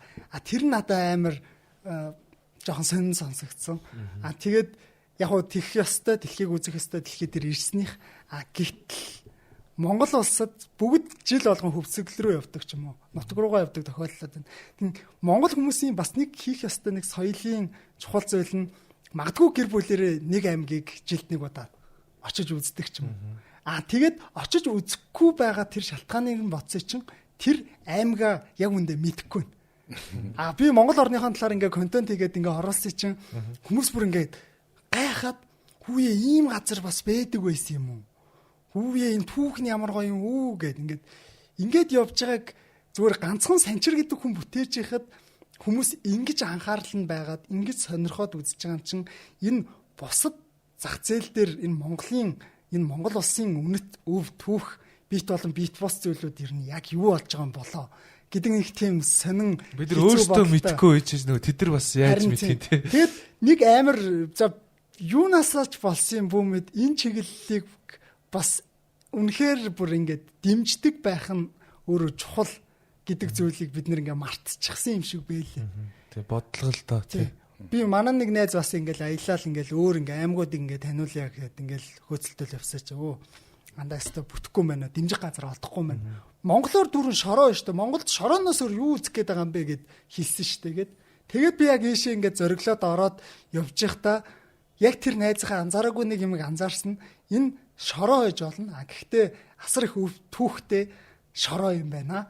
Энээс яг бидний ойлгох ёстой мэдхгүй байгаа зүйлүүд их байгаа юм байна. Энийг илүү олон хүмүүс түгээгээсэй л гэдэг бодолтой болсон. Бид нар ингээ мэдхгүй байгаа учраас өөр зүйл рүү анхаарат байгаа. Чи тэгэхээр хэдэн аймаг руу ямар хугацаанд явсан блэ? Би ч 3 сар гарны хугацаанд нийтдээ 15 аймгаар Монгол улсынхаа баг ингээд тал хагасыг ингээд бүтэн аялаад туулаад 3 сар. Тийм 3 сар гарны хугацаанд үргэлжлээд ингээд явуулсан юм уу? Эсвэл чи ерөөсөө Улаанбаатар руу буцахгүйгээр явсан уу? Эсвэл ирж буцаад нэг баг багаар л явсан? Улаанбаатарт нэг 2 удаа ирсэн. 2 удаа дунд нэг ирчихээ. Харсан шүү гэж. Ер нь бол бяцлагсан юм байна шүү дээ, тийм. Ер нь яг нөгөө түрүүний технологитой холбоотой тэгээд нөгөө талаасаа бид нар яг ингээд үнэхээр яг миний бас нэг амар хүссэн зүйл ингээд Монгол орны Монголоо гэсэн Монголын тухай контентуудыг л олон болгочихоосаа нэг хүн хараад энд ирээд нэг контент хийгээсээ. За тэгвэл энэ дэр бүгдээрээ нэг нэг ажиллаж болоход бол баг бүртгэл юм байна. Тийм байна. Би яг тэр чинь хүн болгоны нэг хөсөл байхгүй. Одоо бид нар ч гэсэн бас ярьж байгаа бас хамт олон найз нөхдөөрөө нэг яг мөнгөний төлөө биш ч гэсэн өөрийнх нь төлөө тий нөгөө юм болгонд мөнгө гэхгүйгээр өөрсдийнх нь тэгээ боломжоор тэр видео контент хийнэ тэрнээсээ мөнгө олсон ч олоо сайн тий зардлаа даагаад байвал яг бас дайжгүй тэгсэн ч гэсэн хамаа ахгүй нэг өөртөө бас түрүүний ярьснаар бясалгал хэлбэрээр яваад эргэн тойрноо үзчихье гэд хажууд байгаа юмаа мэдэхгүй болохоор чи яаж ярих юм бэ тий нөгөө юу ярьсан л та бэлгүүн тамир бэлгүүн хэм блэ бэлгүүн марцсан байх шүү дроноор гайхалтай дүрс авсан байд тэгээ нөгөө Централ ТV-ээр гардаг дараа нөгөө Централ ТV-ийн спонсор DJ-нэр гайхалтай байгалийн юу дээр ингээ үзүүлсэн байгаа тэгээд дүүгийн яриаг сонсож хагаад ёг гэл орж ийн л харин тий тэр юу вэ гэсэн чинь аялах хэрэгтэй юм байна дотоодтой тий нэрээ тэгтээ бас нэг юм оруулж ин дүү бол бас маш сайн орууллаа. Тэр юу гэхээр ягаад аяллаа Монгол аяллаа яг л үндэсний хувцастай аяллаа. Яг Монгол үндэсний хувцастай аялаад тэр байгальд те чэжнийга талыг гаргаад нэг талаа ингээд нотргандаа хийждэг лээ. Яна хатаа тэгээд сайхан тэл салхитай дээлтэй ингээ орой дээлээ нүмерж унтаад ийм байдлаар яг Монгол ахугаараа аялье. За тэгэхээр энэ контентыг үзэж байгаа манай зочлын гой дээл хийдэг компани зөндөө байгаа. Бид эдгээр спонсорлоо тэгээ гой контент хийж гой төсөл гарч ирвэл бас дэмжин шүү. Тэгтээ Монгол хувцсны газар хайгаа би олоогүй шүү дээ. Яг энэ аяллаа би бүрэн хувцастай хийя гэд тэгээд яг одоо нөгөө бас ойлголцол нөгөө төсөөлөл сайн авч чадахгүй болохоор шийдвэр гаргалтаа хийж чадахгүй байсан бахалтай. Тэрнээс бас уг нь бол нэг Монгол хувцас үйлдвэрлэдэг маш олон компани байгаа л. Эсвэл нөгөө дутаа судалгаа хийсэн юм бол яасан. Магадгүй. За би юу ч гэсэн үргэлжлээд аялье шүү. Надад аймаг дутаагаа. За. За одоо дараагийн суглаагаа би суглах гэж байгаа. Санжир суглан тий. Хоёр дахь асуулт. Багшаа сольжиж болох уу гэж. Ярьцсан байвал буцаага дахиад суглаа. Тэгээ тийг загнуулдаг үсттэй. Мэдгүй сэдв ороод ирдэг хичээл дээр суглахаар багшаа сольжиж болох уу? За нэг боломж. За харилцаантай баримталтыг хамгийн чухал үнэт зүйл юу вэ гэнэ. За байж. За солио. Харилцаанд чухал зүйл хүмүүс хвчлэн цаг барих гэдэг тий. Цаг барих асуудал. За та өөрийнхөө амьдралыг хэрвээ 3 үгээр тайлбарлах бол гинэ. За маш гоё асуулт байна. Би өөрийнхөө амьдралыг 3 үгээр тайлбарлавал адал явдал, ирч хүч, тэгээд утга учир гэж нэрлэх баг. Тэгээд яг энэ зүйлийн төлөөл бид нэр энэ дэлхий дээр ирсэн баг. Яг хүмүүст нэг философик нэг ухаантай сонсогдох гээд байгаадаа хэлээгүй. Гол нь бидний энэ амьдрал дээр ирсэн нэг зүйл чинь өглөөнөөс орой хүртэл маргааш хоолны төлөө хөдөлмөрлсөөр байгаад өнгөрөх бол биш. Хоолгүй байсан ч гэсэн дэлхийгээ үзээд нэг өстой нөгөө гуйлга гуйгаад яач чигээл нэг аялаад адал явдал хөөгөөсэй гэж би хүн болгоны хүсдэг. Тэгэд өөрөө яг энийгээ дуршаад нэр үнэхээр болдсон болоо тэг төгрөгөөр явж болох юм болоо гэсэн болдгийм байлээ. Тэгэхээр амьдрал зүгээр л утга учир тодорхойлолт бол бид нар энэ дэлгэцний араас юмыг үзээд одоо хангалттай болчихлоо. Тэгэхээр амьд байгаа, амьдарч байгаагаа мэдрээд дэлгэцийг үзээд дуусаншгүй юм байна. Харин тийм зүгээр л амьдарч байгаагаа мэдрээд энэ бодит мэдрэмжүүдийг авах зүйлүүдийг л хийгээрэй. Nice. Бодит мэдрэмж илүү дэлгэцний контентээс илүү чухал шүү гэдгийг контент бүтээгч хэлж шүү. Контент ингээ алтанд өрмүүд гэж яригдана. Үзэгчдийн анхаарлыг 3-5 секундэд ихний ээлжинд хүүк болгоо авах хэрэгтэй. Олон улсын маркетингийн дүрм шиг бүр.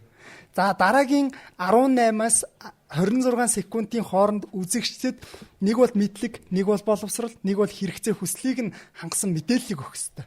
Тэгжиж үзэгч дуустал нь үзнэ гэд. Тэгээ энэ дээр нэмэх нь 5 тохиолдлын хүүкүүдийг заавал оруулах хэрэгтэй. Одоо чинь ярьж байгаа өнгө нь гинт өөрчлөгдөөл нэг буурдаг ч юм уу. Эсвэл ард нь байгаа саунд эффект нь өөрчлөгдөг, PNG зурагнууд, видеонууд нь өөрчлөгдөг. Тэгээ нэмэлтээр энэ текстүүд, анхаарал татах одоо агуулгууд нь гээд өөрчлөлтүүдийг хийгээд нөгөө хүн за яг эндэл байж гэдэг дээр л амар төвлөрдөг болсон. Одоо нөгөө хуучныхан шиг энийг аваараа гэдэг үе нь байхгүй болчихгоод үзэгчдийг ингээ бүтэн үзүүлээд энийг авах ёстой маа гэдэг зүйлийг л хийгээд байгаа болохоор би болох тий уучлаарай яг зөв тий одоогийн нэг яг рулийг яриад ш тий би болохоор яг нөгөө нэлийн бас технологи талтаач тэр маркетинг талтаач тэр нөгөө яг судлаал ингээл ажил болгол хийгээд явж байхад бол нэг ийм ажиглагтай та энэ сошиал платформуудын серверийн зардал айгүй өндөр урт бичлэгнүүд угаасаа маш их зардалтай тэрийг хадгалж тоглуулна гэдэг нь санхүүгийн үднээс тэр ашиггүй. Тэгээд би нэг юм хэлэхэд байж жоохон нөгөө талаас нь харж байгаа үнцгийг хэлье. Энэ богино бичлэг яагаад хийх ёстой вэ гэдэг байгаа нь нэг талаараа бол би ингэж ойлгож байгаа. Маш олон хүмүүс контент бүтээгээд ирэхээр ялгарл хэрэгтэй. Хамгийн гоёыг хайх хэрэгтэй шүү дээ. Өмнө нь нэг л хүн контент хийчих тэрийг урт вэ нүү богино вэ нүү хамаахгүй үзэн шүү дээ.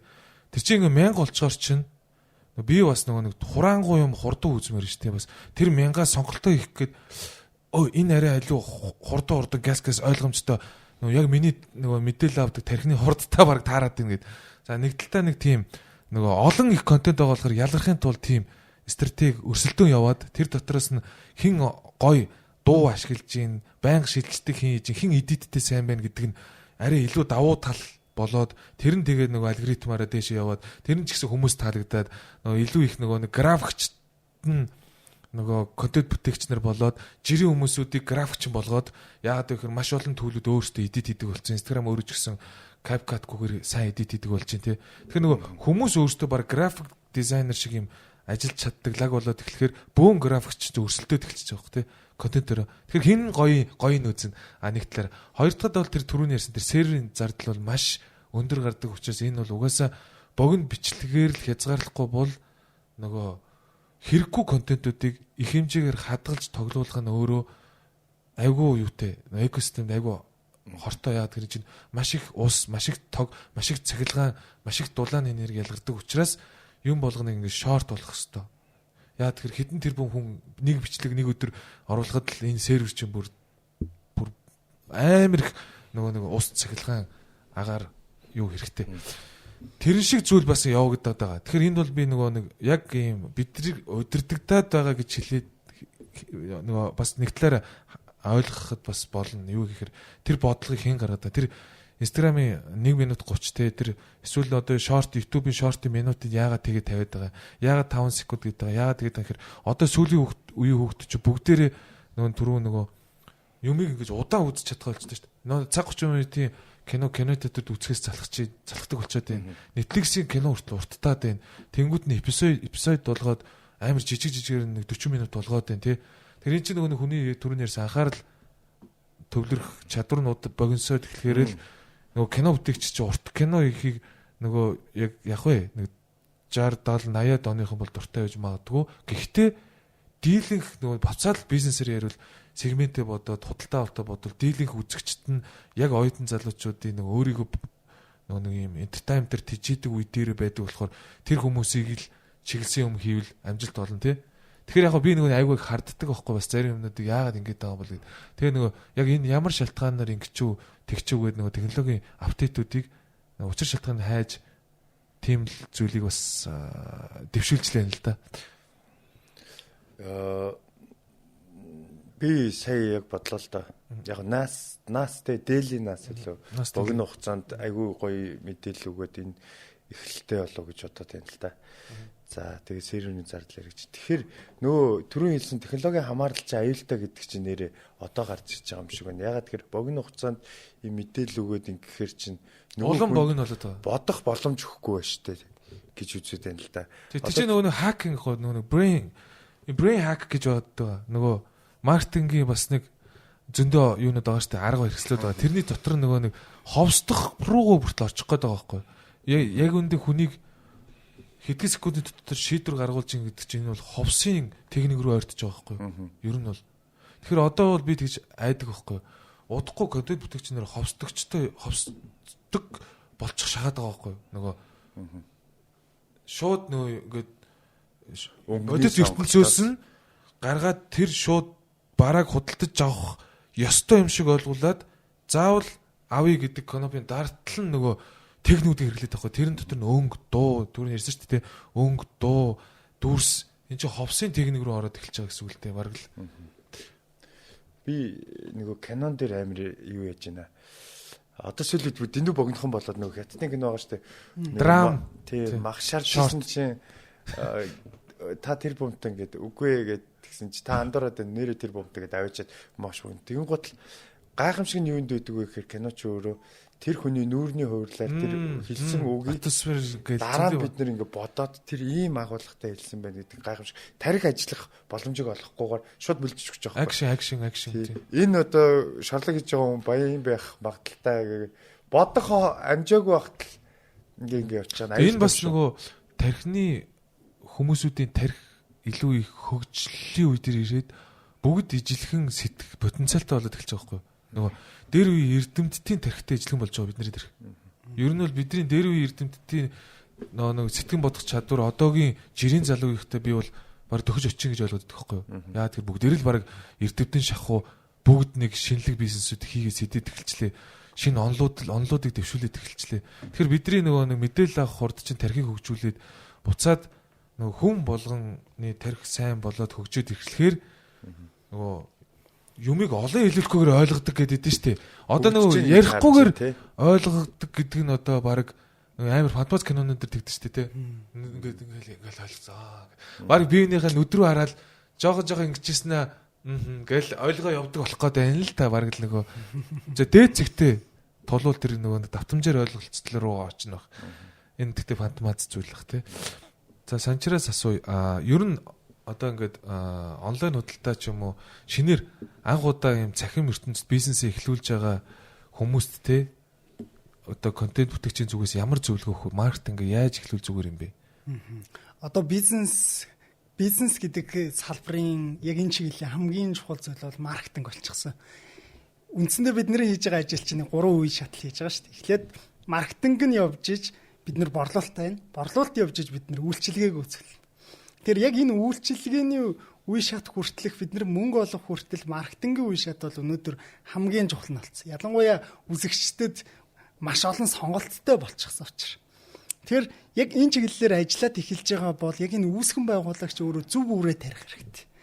Үнэхээр яг энэ сэдв чухал юм байна. Энд би мөнгө зарцуулах хэрэгтэй байна гэнд мөнгөө зарцуулаад тэр газараа үрээ тариад тэгээ ургацаа ургахыг хүлээгээд хурааж аваад гарч ирснээр дахиад ургацаа ургаагаад тариад ингээд үргэлжлээд явах юм экосистем.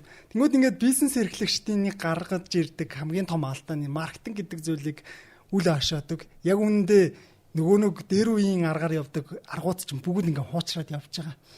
Тэгээд сошиал маркетинг ганцаар хүчтэй биш. Ингээд бүгд сошиал маркетинг хүчтэйгээ болцсон. Яг амьдралын маркетинг хамгийн хүчтэй. Өнөөдөр лангуутай амар олон хүмүүс байгаа.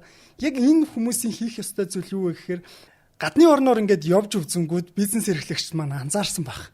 Юу байсан бэ гэхээр боршуураа тараадаг. Энэ боршуурыг аваарай гэд өгдөг.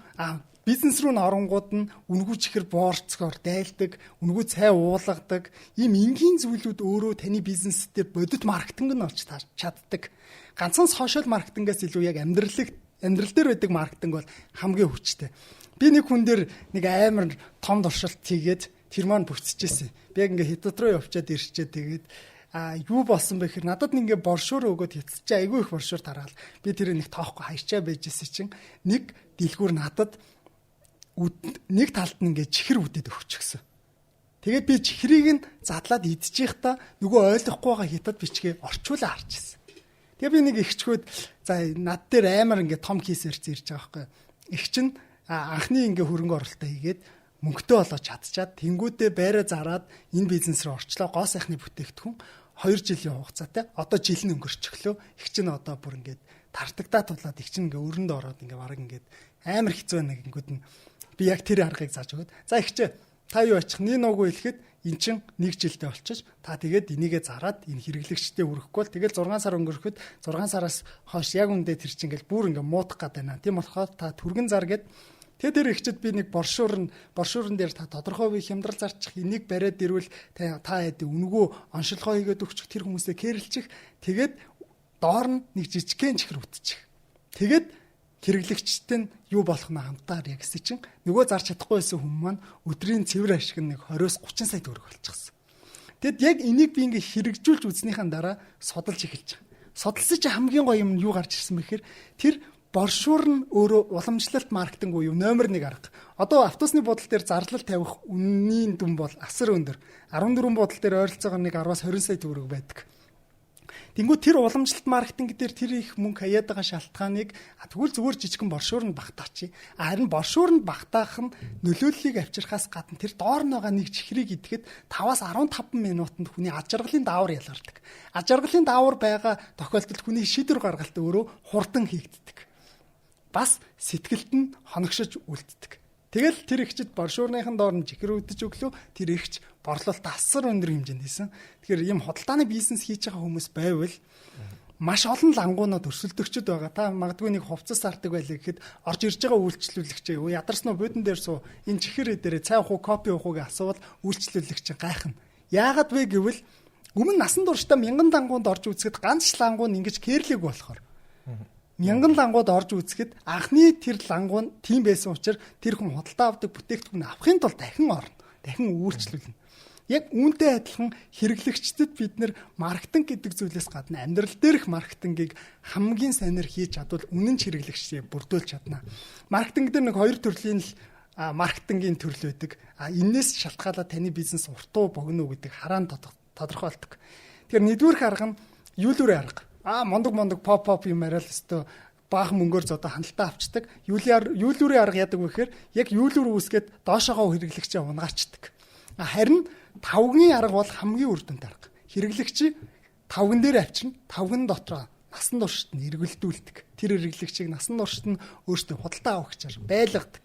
Тэгжиж тэр хүн өнөөдөр магадгүй нэг 50,000 худалдаа авалт хийхэд дараа сар тэрний дараа сар найзтай очиж ярина. Тэгэхээр яг энэ мэтчлэн маркетинг өөрөө ингэж үр дүнтэй үргэлжилдэг учраас энэ чиглэлийг яг энэ үүсгэн байгуулагч гэдэг хүн судлах хэрэгтэй. Судлахтаа ухаалгаар судлаад явах нь өөрөө хамгийн чухал байгаа. Тэгээд жоохон реклам шиг юм явахад яг энэ талаар танд асуудал байгаа бол нацтай холбогдороо би танд тодорхой хэмжээний мэдлэг мэдээллүүдийг чинь зүгээр өгчөө. Тэгээд битээ ингээд өөрийгөө зовгоод. За тэгвэл санчир юу өгч чадах вэ? Одоо нөгөө санчиртай цаг авах хэрэгтэй юм уу? Эсвэл сургалтанд суух хэрэгтэй юм уу? Тэ ямар үйлчлэгээ үзүүлж байгаа вэ? Миний одоо хийж байгаа чиглэл бол e-commerce буюу яг энэ бизнес эрхлэгчдийн адилхан үе шатыг даваад явж байгаа. Тэгээд би өгч чадах зүйл гэвэл миний нэг бодсон зүйл маань би ингээ босдод ингээ хуваалцаад байх юм маань өөрөө хамгийн гоё зүйл юм байна. Энэ гавалдаа байлгаад авахгүй бусдад өгөө гэд явж байгаа. Тэгэхээр миний захин моц руу зочлоод үзээрэй. Тэгээд танд хэрэгтэй мэдээллүүд үнэгүй байж байгаа. Тийм болохоор тэнчнээс тодорхой мэдээллүүдийг аваад үнэхээр асуух юм байвал комент бичээд санчир гайгүй туслана. За тэгэхээр манайхан Facebook, Instagram, YouTube дээр санчир гэж хайгаад ороод хийдэг бүх үйл ажиллагааг нь аваад мөн дээрээс нь чатаар холбогдоод мэдээллийг аваад бас хамтарч ажиллаж болох нэ. За баярлаа. Jim Hub-ийн хувьд те одоо яг бизнес дээр нь одоо нөгөө ямар одоо хамтрагч нар хэрэгтэй байна. Одоо ямар үйлчлэгээ үзүүлж байгаа хүмүүстэй хамтралыг эхлүүлэх чинь ер нь цаашдаа 2026 онд бас юу төлөвлөж чинь тэгэхээр өөрчлөж бас хэрэгцээтэй тулгарч байгаа асуудлуудаас хуваалцаж. За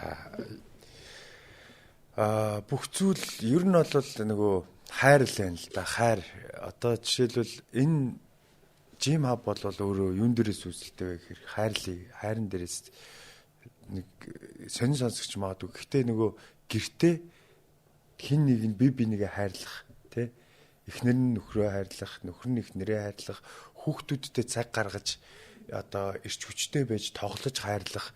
Ингээ энэ бүх зүйл хайраас л үүсэлтэй байгаа. Тэгвэл гол фитнес яагаад хайртай холбоотой гэж гээд. Тэнд хүн ирч хүч өөрийнхөө нөгөө зөвхөн ажил гэр гэхгүй шүү дээ. Ажил 3 дахь хоорондоо биднэрт маш чухал байгаа нөгөө хобби, өөртөө зориулах цаг хугацаа, тэрний стресс гадагшлуулах тий. Тэгвэл энэ нөгөө одоо хуучин шиг нэг уушин газар ороод уушин газар гэж үг таад ашигладаг. Хуучнаар бол нэг арх пиаудаг газар ч юм уу тий. Одоо л паб тий нэг пабд найзуудаараа уулзаал ингэч мэгэх биш, охтуудаараа ингэх биш. Өөртөө цаг зориулаад дараа нь бусдад цаг зориулах боломжтой байхгүй. Өөрийгөө харилсан, бусдыг харилсан. Тэгээд энэ дээр үнэлтэйгээр хийгдсэн дэлхийд байгаа платформ. Тэгэн гот л одоо надад хэцүү байгаа. Одоо манай багийнхан бидэд хэцүү байгаа нэг зүйл нь бол бидэрт гүүр хэрэгтэй. Ягаад энэ гадаадуудын ашиглаад байгаа платформ энэ арга барилыг Монголд ингээд анх удаа тий ингээд ийм баг үнээр үйлчлэгээ үзүүлж яхад байгууллагын одоо HR-ууд тий жишээлбэл баяраа цуг ажиллаж байгаа манай баяраах бүтээмж нь багийн ажиллагаанд хамааралтай байхгүй. Баяраахын сэтгэл зүйн багийн ажилд хамааралтай, амжилтанд хамааралтай. Тэгтэл баяраах маань ингээд өөрийгөө хайрлахгүй тий хүнд ч хайр өгөхгүй ингүүл ингээд бидний бүтээмж багасаад байгаа энэ платформыг байгууллагын HR-ууд минь үлгийдэж аваад тий бид нар байгуулгаарай. Ерөөсөө хүн болгон фитнес хийх тэр чигээрэл нөгөө багш нар одоо менторууд ингэдэг амжилттай яваа хүмүүс бүгд фитнес хийгээд идэг. Тэгтэл тэрийг харж байгаа мөртлөө эмчнэр загнаад байгаа шүү дээ. Та нар ядаж фитнес дасгал хөдөлгөөн хийж эмээ хамааралтай болчоод эрүүл мэндээ ингээд ах юм тий. Амар олон асуудлууд байгаа. Гэхдээ эрүүл мэндээ алдчихвал нэг л асуудал үүснэ. Эрүүл байх. Тэгжиж нөгөө асуудлуудтайгаа нүр тулна шүү дээ. Тэгэхээр эрүүл байхын тулд зүгээр л дасгал хөдөлгөөч. Энийг энэ өдөрт 7 хоногт 3 4 5 гүйл тамирчин. Нэгээс 2 удаа л хийж. Тийм. Тэгээд тийм учраас энэ их гоё юм үйлчлэгийг маань HR-ууд маань байгуулгаараа авч хэрэгжүүлээд ингээд яг тэгвэл тэр хүмүүс зориулсан юм тодорхой мэдээж тоо байгаа шүү дээ. Нөгөө сул орон зайг нь бид нэр одоо байгууллагад санал болгож байгаа гэсэн үг. Тэгээд тэр л бид нарт хүн нэр амар гоё бизнес гүүр болж өгөөч. Амар гоё бизнес. Би яг ингээд сонссон чинь бид нэр яг уугаа шоудах болгоод ингээд ойрхон уух газрууд байдэн шүү дээ. Бие хордуулахад бид нэг мөнгө зарцуулдаг. Тэгэхэд нэрээ ажлынх нь хажууд, гэрийнх нь хажууд нэг очдог газар нь жим нь байж хахад өөрсдөө хайрлахад яагаад ингэж хэцүү болох юм бэ? Нэр нь амар том асуудал шийдсэн. Гоё бизнес. Тэгэхээр яг нөгөө бас ингэж бодож чинь тийм компани ажилчид компани бүтээмжийг нэмхийн тулд ажилчдаа бас эрүүл байх ёстой. Тэгээд ажилтаа эрүүл байхын тулд энэ дэр хүний нөөцийн ч гэсэн захирлууч гэсэн компанийн одоо ажилтаа зориулсан төсөв дээрээ тусгаад бүр аль бие усаар энийг бүтээмжийн хэсэг болгоод явах юм бол бүх нийтээрээ те заавал бүтээмж гаргана гэдэгт бол эргэлзэхгүй юм биш үү сая чөлөө авалт байхгүй болно тий дээрээс нөгөө сэтгэл готрол байхгүй болно ягаад гэвэл штэ стресс бодоод үзтээ энэ гантилийг аваад өргөхийн хооронд цусаа тархи руу ингээд цус юулэгдэнэ дээ гэт тий тэгээд хүчтэй амьсгаа авахад тархи хүчил төрөгчөөр хангагдана дээрээс нь стресс гадагшлаж байгаа байхгүй нөө зам дээр ажлыг ураад өгөн тий тэгээд сигналаа дараал ваа гэл ингэдэг залуу тэнд стрессээ талжвал стресс нь гарцсан юм чинь би нөгөө хүн зохих биш фитнес очиж хүч гаргаад одоо стресс гадагшлуулсан шүү дээ тэгээд чөлөө авалт авахгүй бол өдрөн бүтээмж 30-40% нэмэгдэж гин тэгээд багаар ажиллах тэгээд нөгөө фитнесийн хүмүүс чинь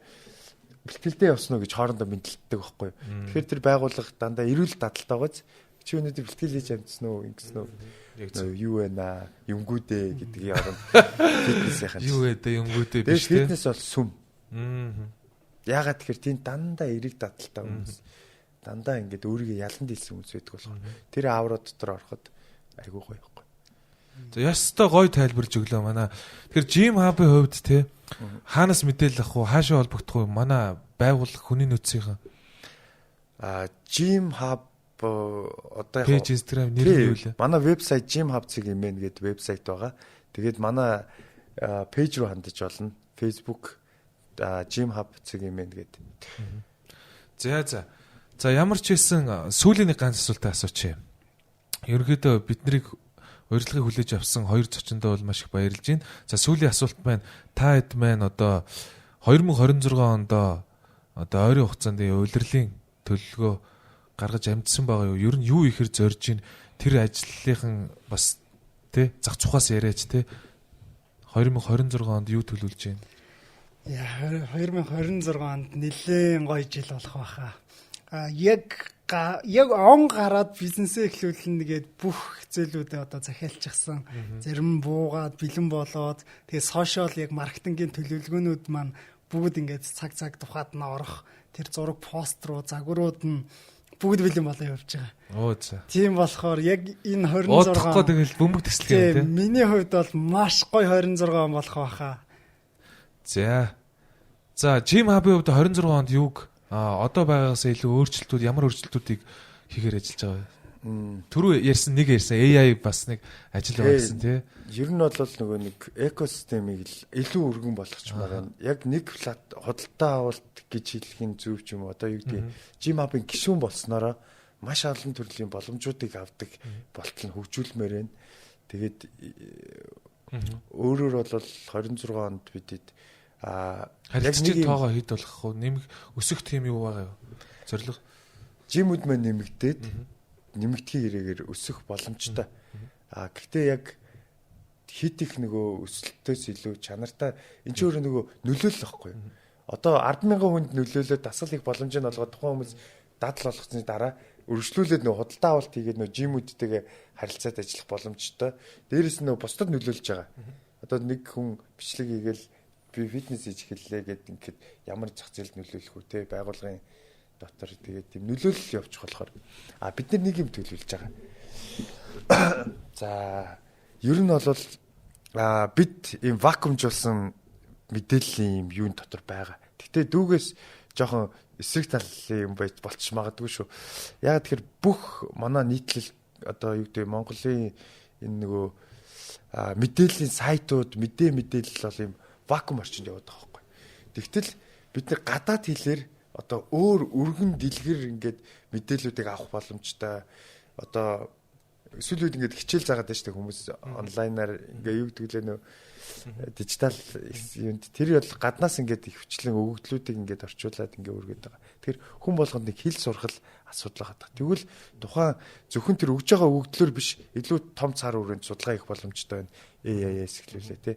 Тэгэхээр бид нэг хэлний юм хичээл оролж ирж ер нь бол AI дээр ажиллаад хийх гэсэн чинь тэр дэлхийд гарцсан бүтээгдэхүүнүүд цагийн ингээд байнгын апдейт хийгдэж байна.